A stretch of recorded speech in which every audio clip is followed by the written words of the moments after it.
ओम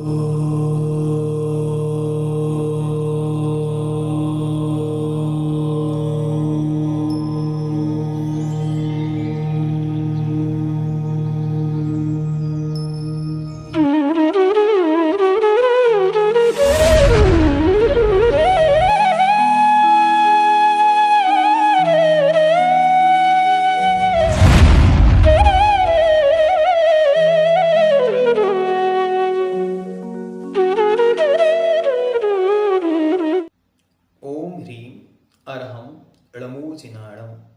गाथा नंबर 75 अब क्रमशः आचार्य उन स्थान आदि के निमित्तों से भेदों को कहेंगे।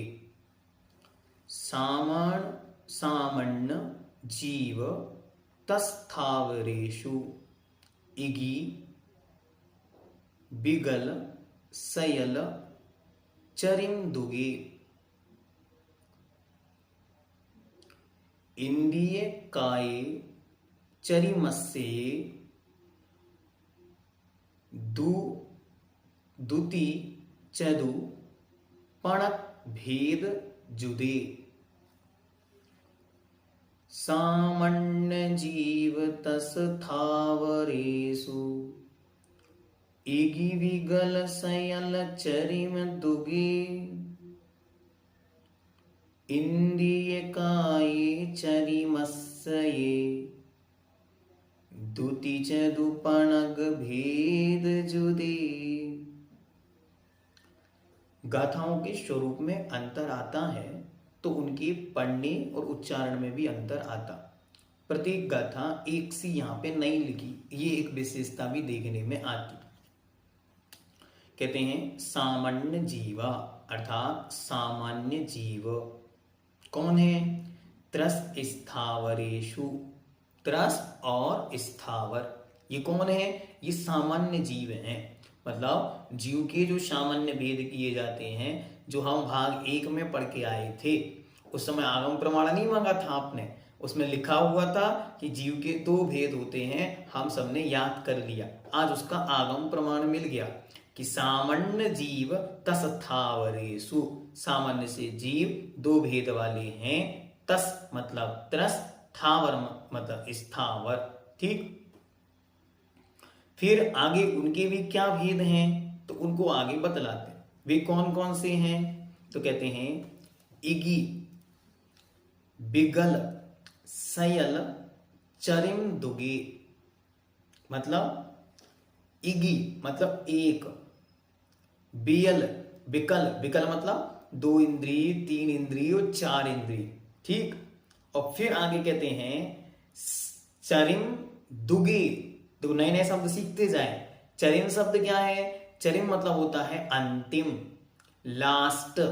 तो यहाँ पे चरिम का मतलब है लास्ट, मतलब पंचेंद्री। और पंचेंद्रिय के भी दुगे मतलब 2, दुगे मतलब 2। कौन कौन से? असंगी पंचेंद्रिय और संगी पंचेंद्रिय। इंद्रिय काये चरिमस्ये दुई ती, एक एक शब्द देखो, दु ती चदु पणग भेद जुदे। और इंद्रियों की अपेक्षा इनमें और भी भेद हैं। कौन कौन से हैं? तो कहते इंद्रिय कायो चरिमस्ये दुई त्रि चदु पंच भेद जुदे। इनसे भी उनमें भेद लगाने। कैसे? अब इनको देखते विशेषार्थ में। सामान्य से तो क्या क्या सूत्र अर्थ निकला इसका? सामान्य से जीव 2 प्रकार के, त्रस थावर, त्रस और स्थावर। उनके भी कितने भेद हैं? तो इगी मतलब 1, बियल मतलब 2 इंद्रिय, 3 इंद्रिय और 4 इंद्रिय। फिर आगे कहते हैं चरिम दुगे, चरम के 2, चरम मतलब पंच इंद्रिय, और पंच इंद्रिय भी 2 प्रकार के। पंच इंद्रिय 2 कौन कौन से? तो पंच इंद्रिय 2 संगी और असंगी। फिर कहते हैं इंद्रिय काये चरिमस्य दु ती चदु पणग, पणग मतलब होता है 5, भेद जुदे युति युक्त। तो कौन कौन से भेद हैं? 2, 3, 4 और 5 के भेद से और भी उनमें भेद हैं। कौन कौन से हैं अब वो क्रमशः आपको विशेष में आगे बतलाएंगे।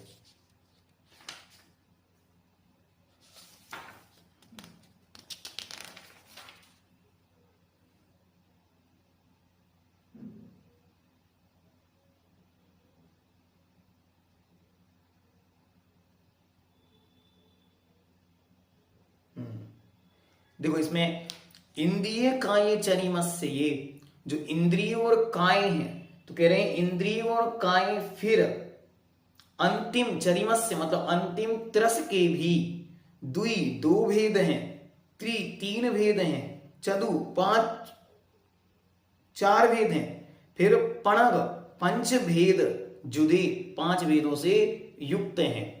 तो पहली में तो सामान्य जीव के भेद बता दिए और दूसरे में चरिमस्य मतलब उस पंच इंद्रिय जीव के त्रस के भी विस्तार से भेदों का चर्चा अब आगे आचार्य करते देखते हैं।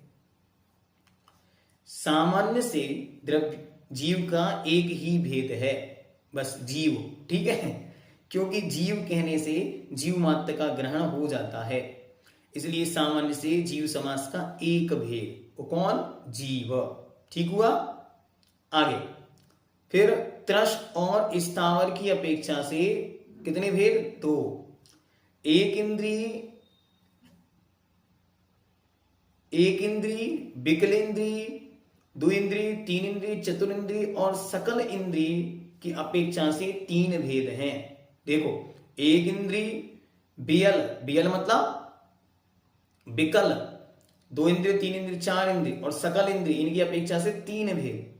यदि पंच इंद्रिय के दो भेद कर दिए जाएं तो जीव समास के एक इंद्रिय विकल इंद्रिय संगी असंगी इस तरह चार भेद हैं। हाँ याद कर लो, जिनको याद करना हो, कितने भेद हैं, एक भेद, दो भेद, तीन भेद, चार भेद। फिर इंद्रियों की अपेक्षा पांच भेद हैं, एक इंद्रिय, दो इंद्रिय, तीन इंद्रिय, चार इंद्रिय, पांच इंद्रिय। फिर आगे पृथ्वी जल अग्नि वायु वनस्पति, ये पांच स्थावर और एक त्रस, इस प्रकार काय की अपेक्षा छह भेद हैं, ठीक। और यदि पांच स्थावरों में त्रस के विकल और सकल इस तरह दो भेद करके मिला दिए जाएं तो सात भेद हैं, पांच ऊपर के और दुई नीचे के दो, विकल और सकल, तो कितने हो गए, सात। फिर और विकल असंगी और संगी इस तरह तीन भेद करके मिलाने से काय के मिलाने से आठ भेद हैं। ये तरीके हैं जीव को समझाने के। उसी में विकल और सकल के दो भेद कर दिए, संगी और असंगी, तो हो गए आठ। फिर कहते हैं द्विइंद्रिय, तीन इंद्रिय, चतुरिंद्रिय, पंचेंद्रिय, इस तरह चार भेद के मिलाने से नौ भेद हैं, पांच स्थावर के और चार त्रस के, टोटल हो गए नौ भेद। और दो इंद्रिय, तीन इंद्रिय, चतुरिंद्रिय, संगी असंगी, इस तरह पांच भेद मिलाने से 10 भेद होते हैं। ये कहलाते हैं स्थान की अपेक्षा भेद चल रहे हैं, ठीक है। तो पहले तो गाथा देख लो सामान्य से गाथा में क्या कहा, सामान्य से जीव तस थावरयो, त्रस और थावर रूप दो भेद वाला हुआ। फिर इगी एक इंद्रिय, बिगल मतलब दो इंद्रिय, तीन इंद्रिय, चार इंद्रिय, सयल मतलब पंच इंद्रिय, उसके भी दो भेद, चरम दुगे दो भेद है। फिर इंद्रिय काय, इंद्रिय और काय में चरिमस्य, ये अंतिम जो है वह पंच इंद्रिय, उसमें भी द्वि मतलब दो, ती मतलब तीन, चतु मतलब चार, पणक मतलब पांच भेद जुदे, अलग अलग भेद जानने। तो पहले पंचेंद्रिय के दो भेद करेंगे, दो भेद कौन से, संगी असंगी। फिर नहीं, दो भेद करेंगे विकल संगी और असंगी, फिर उसमें ऊपर वालों में मिलाएंगे चार भेद, फिर पांच भेद, इस प्रकार से क्रमशः उसकी इक्वेशन बनानी। कैसे बनानी वो हमने आपको यहाँ पे बता दी। फिर से एक बार उसको रिपीट करते, सुनना है, समझना है, याद हो जाए तो अच्छा है, बाकी याद करने के लिए बहुत बड़ा दिक्कत नहीं, एक कागज पे इसको लिखेंगे तो समझ में आ जाएगा। एक इंद्रिय, दो इंद्रिय, तीन इंद्रिय, चार इंद्रिय, पांच इंद्रिय, सामान्य से इतने भेद, ठीक है। अब आपको याद क्या रखना, एक इंद्रिय के तो मात्र स्थावर पांच भेद इस गाथा के अनुसार, अन्य गाथाओं में नहीं जाना, अन्य गाथाओं में जाओगे तो अलग अलग भेद हैं। जैसे आज हमने क्वेश्चन रखा था, आप लोगों ने सबने गलत उत्तर दिया, प्रश्न क्या था, इसमें से वनस्पति का कौन सा भेद है? तो वनस्पति के भेद सप्रतिष्ठित था, वहां अप्रतिष्ठित था और निगोद था, तीनों थे। साधारण वनस्पति का नाम ही तो निगोद था, कल ही तो ये गाथा में पढ़ा था। तो आज प्रश्नों के उत्तर देने वालों में मोस्टली लोगों ने प्रश्न का उत्तर गलत दिया, तो उसको सुधारना, ठीक है। ऐसे यहां पे ध्यान रखना कि यहाँ पे क्या विषय चल रहा है, विषय जब जैसा विषय चलता है तदनुसार गाथा को समझने का प्रयास करना। तो सामान्य से जीव का एक भेद, क्योंकि जीव कहने मात्र से जीव का ग्रहण होता, फिर इसीलिए सामान्य से जीव समास एक भेद, त्रस और स्थावर के अपेक्षा से दो भेद, फिर एक इंद्रिय और विकल इंद्रिय और सकल इंद्रिय की अपेक्षा से तीन भेद। एक इंद्रिय, विकल इंद्रिय और सकल इंद्रिय की अपेक्षा से तीन भेद। एक इंद्रिय मतलब स्थावर, विकल इंद्रिय मतलब दो इंद्रिय, तीन इंद्रिय, चार इंद्रिय, और सकल इंद्रिय की अपेक्षा से पांच इंद्रिय जीव, ठीक है। फिर अब यदि पंच इंद्रिय के दो भेद कर दिए जाएं तो जीव समास के एक इंद्रिय, विकल इंद्रिय, संगी और संगी, इस तरह चार भेद हो जाएंगे। जो सकल इंद्रिय था उस सकल इंद्रिय के भी दो भेद। कौन कौन से दो भेद? तो उसमें दो भेद हैं, एक संगी और एक असंगी, ठीक है। फिर इंद्रियों की अपेक्षा पांच भेद हैं, अर्थात एक इंद्रिय, दो इंद्रिय, तीन इंद्रिय, चार इंद्रिय और पांच इंद्रिय। पृथ्वी, जल, अग्नि, वायु, वनस्पति, ये पंच स्थावर और एक त्रस, इस तरह छह ये काय भेद हो गए। फिर यदि पंच स्थावरों में त्रस के दो भेद, ये ना गाथा के दूसरा भाग, चरिमस्य, चरिमस्य उसमें मिलाते जाना है। कौन कौन से भेद मिलाने? तो दो भेद मिलाओ, विकल और सकल, तो बन जाएंगे सात भेद। फिर तीन भेद मिलाने, विकल, असंगी और संगी, इस प्रकार आठ भेद। फिर चतु मतलब चार भेद। चार भेद कौन कौन से?